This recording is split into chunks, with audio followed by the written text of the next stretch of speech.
这是真现实版愤怒的忍者大炮，只要触发机关便可尝试乌鸦坐飞机的威力。这群作死小分队用木头和弹簧重金打造了这款人间大炮。刚开始他们用了一些物品逐步测试，感觉没有问题后，他们决定肉身尝试一下，看看最多能够把自己发射多远。考虑到这玩意儿用防护垫无法保证安全，于是他们来到了池塘边上，这样无论发射远近，最多可能只是洗个冷水澡。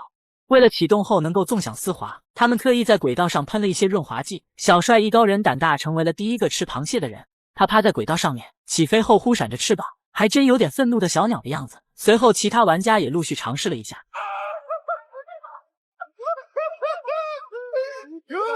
但最多只能飞出10米左右，而且人站在上面发射的瞬间难以保持平衡。小分队又经过多次尝试，对大炮再次做出改进。这次在轨道上加装了一个特殊座椅，只需坐着便可升天，安全性能有了极大的提升，并且小分队又把发射系统进行了升级。据说目前大炮的100公里加速比顶级 F1 赛车快了2倍还多。这次他们来到了浅海边上，安全措施也再次加大。兄弟们有没有想试试的呢？最重要的是大炮的威力还能调节，现在只用了 50%。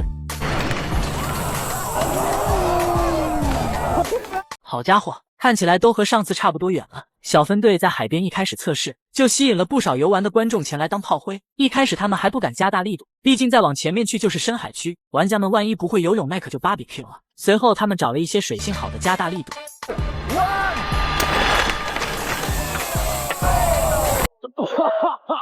可以看到刚刚加到 60% 就已经飞到了深水区，如果加到 100%能够飞多远呢？围观的朋友们都非常期待这精彩的一幕。长发哥接着出战，这次力度加到了 70%。长发哥也是第一次玩这个游戏，坐到轨道上后明显十分担心，毕竟这么大的力度，玩不好咱就不说全村吃席，假如入水时方式稍微不对，身上青一块紫一块的肯定在所难免。但这么多观众都在看着，长发哥也是骑虎难下。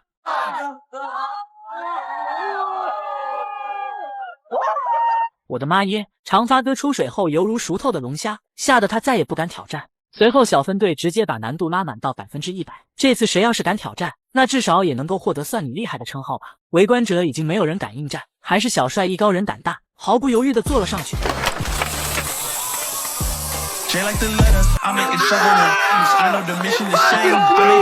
小帅起飞瞬间化身人体炮弹，同时展开双臂忽闪着加速前进，目测他飞行的距离至少有20米远。观众朋友们的情绪被这精彩的一幕彻底点燃，兄弟们这波操作扣个666不过分吧？觉得有实力的朋友赶快艾特一下你的大冤种也来试试吧。